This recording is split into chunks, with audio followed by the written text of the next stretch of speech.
This is Population Health Weekly. We bring the science to your street. One small habit, one clear choice. Right where real lives meet. Every voice, every choice, every truth that we share. Public health. Meet Oscar, 74. A car accident took his wife and his leg. Now he walks on a bionic prosthetic. He lives independently with two robots.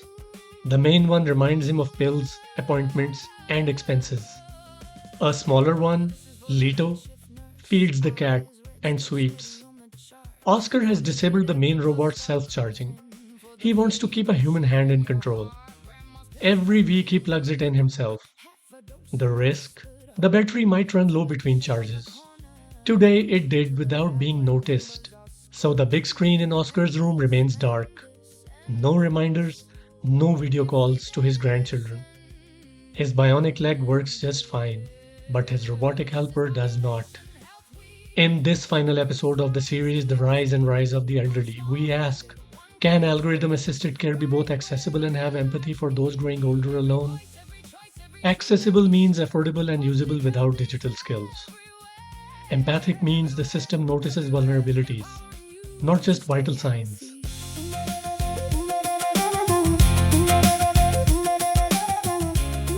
Welcome to Population Health Weekly with me, Shahnur Azhar, and my co-host Erin Rogers. Hello, Shanor. I'm just curious why Oscar didn't disable the self-charging feature of the smaller robots. I think because it didn't have one, or maybe because it fed the cat, so Oscar left it on. Let me get back to you on it after the show. Because today we conclude our series, The Rise and Rise of the Elderly. We see how the future of long term elderly care looks with robots, lifestyles, and unforeseen. Check out our website, ideas.org.s, for all previous episodes. And a huge shout out to our team for completing the first series. In the second half of today's show, I will present the fortnightly segment, The Spotlight, in which we bring up an issue that we feel should be getting more attention. But first, let's begin with today's question. Can algorithm assisted care be accessible and empathic for those growing older alone? Let's look around and see what the world is building. In France, an innovative system called Cocoon IA is currently in live trials across 40 homes near Sofia Antipolis. It's based on non intrusive environmental sensors coupled with artificial intelligence while prioritizing dignity and privacy. It learns the daily habits of seniors living independently to detect risks and early signs of vulnerability. There's another project in Europe, Active Age, Multicentric Large Scale Pilot, or LSP, focused on creating digital solutions for active and healthy aging. Funded under the European Union's Horizon 2020 Research and Innovation Program, it has built an Internet of Things ecosystem. It's building smart living environments through sensor based services across 9 sites in 7 countries to monitor daily activities, mobility, and safety of the elderly. In China's Zhejiang province, an all in one computer touchscreen with fall detection and emergency call function serves as a safety net for the elderly. The system uses non contact millimeter wave radar and AI behavior recognition to detect falls. It can then trigger a local alarm, send alerts to family members via mobile app, and notify community caregivers who arrived within 3 minutes in one documented case. Early results show meaningful reductions in emergency visits. Yet, as one geriatrician noted, quote, the technology works only when a family member helps pair the device. Unquote. So far, all examples in today's episode show that algorithms are networks of human acts plugging, charging, pairing. When we ignore those acts, we design for a world that does not exist. Now consider low income countries. Unreliable electricity, expensive data, and a shortage of geriatrician mean that even basic algorithm assisted care remains a distant dream. Most elderly pay out of pocket. A robot that needs weekly charging and constant internet is not a solution. It's a new burden. Yet these are exactly the places where family members are most stretched and where affordable, low tech innovations could do the most good. The question is not whether we import high tech gadgets, but whether we adapt algorithms to local realities, offline, voice based, and designed with communities, not for them. Encouragingly, researchers are starting to test these tools with the same rigor as new medicines. In the UK, the e-falls prediction model, developed and externally validated using routinely collected primary care electronic health records, or EHR, can predict the risk of emergency department attendance or hospitalization with a fall or fracture within 1 year. This kind of evidence based approach proves that algorithm assisted care can be grounded in real time data. But testing is only the first step, and presenting the results of that testing is the second.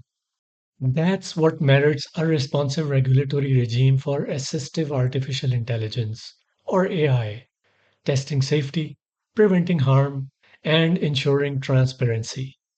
In year 2024, the European Union adopted the AI Act, possibly the world's first comprehensive law on artificial intelligence. It requires that high risk AI systems, including medical devices, undergo rigorous conformity assessments before deployment. This is a start, but it must reach beyond wealthy countries. A low cost, voice based system in rural Kenya deserves the same safety checks as a robot in Germany. As we have concluded in last episode, regulation should not stifle innovation. It should guide it towards dignity. More on it in greater detail in our upcoming series of July 2026. But neither technology nor regulations change our biology. Our bodies age from within. Apoptosis, programmed cell death, is a natural, orderly process that eliminates old or damaged cells. Apoptosis is not a design flaw. It is a reminder that every life has a season. The unintended victory of public health, which we trace from episode 1, is that we have kept more cells and organs functioning for longer. And because apoptosis follows its own schedule, technology should help us live with frailty, not against it. Now, let me answer directly. Can algorithm assisted care be accessible and have empathy for those growing older alone? Yes, but only if we design for human connection, not just efficiency. Here is the deeper truth: technology can rescue by calling for help after a fall, by reminding someone to take a heart pill. Yet it can also isolate. If a screen replaces a granddaughter's visit, if an algorithm efficiency silences a slow human conversation, elderly today face unique scenarios that require newer skills for informed decision making. Oscar, introduced at the start of the show, demonstrated it when he chose personal control over the self charging feature of his robotic aid. We must navigate this uncharted water to better distribute the burden of long term care across families, caregivers, and governments. Our unintended victory must now become an intentional responsibility. The algorithms we build today will also shape whether old age feels like a prison or a garden. Let us choose wisely. I have concluded the rise of the elderly, living with the unintended consequences of public health in the industrial age. But this is just one way to look at it. There are several other aspects like mental health, abuse, elderly in crisis zones, and culturally competent long term care.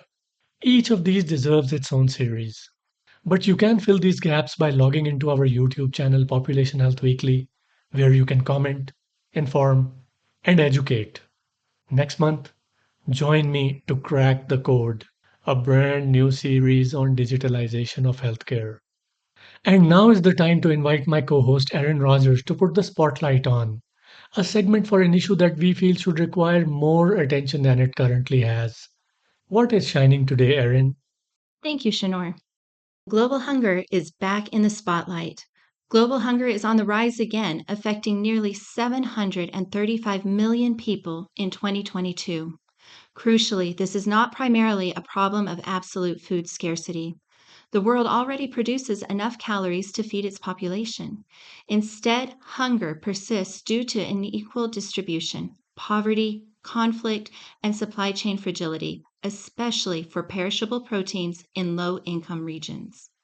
Artificial meat, Both plant-based analogs and cell-cultivated meat has entered the discourse as a potential game changer. Proponents highlight its lower land and water use, freedom from animal slaughter, and the ability to produce protein near consumption centers, theoretically reducing supply chain vulnerabilities. However, cons are significant. Current energy-intensive production and high cost, for example, a single cultivated chicken breast can exceed $50, limit scalability. But what about taste? In blind trials, consumers often rate advanced plant-based products as comparable to conventional ground meat. Cultivated meat, still rare, has shown positive sensory feedback in small sample studies, though texture and price remain hurdles. Artificial meat is not a quick fix for global hunger. It remains expensive and available only in a few wealthy countries. The UN has set a goal of zero hunger by 2030, but the world is far off track, with nearly 600 million people projected to still face hunger by then. So, while artificial meat is an interesting technology, it cannot replace the urgent need for fair food distribution, reduced waste, and support for local farmers. Ending hunger requires many strategies working together. Artificial meat may play a small role in the future, but it is not the whole answer today. Back to you, Shinor. That's it for this week, listeners. Technical support for this show is provided by Wahab Shahid. Podcast logo, theme music, creative and production advice is given by Imran Babar. Aaron Rogers is our editorial associate. Population Health Weekly is led by its listeners, and they are invited to participate in any competent way they can. If interested, email us at info@ideas.org.s, info@ideas.org.es. Subscribe to our YouTube channel, Population Health Weekly, where you can also post your thoughts, comments, and imaginations. You can also subscribe to our monthly newsletter on our website, ideas.org.es. It's free. You can also donate to us through ideas.org.es and the hosting platform rss.com. All contributions will be dedicated to improving the quality of this show.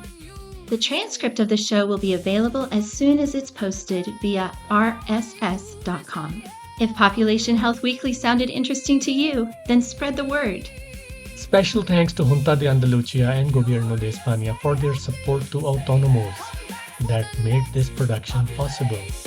And join us next month when we begin our brand new series on the digitalization of healthcare. I'm Erin Rogers. See you next time.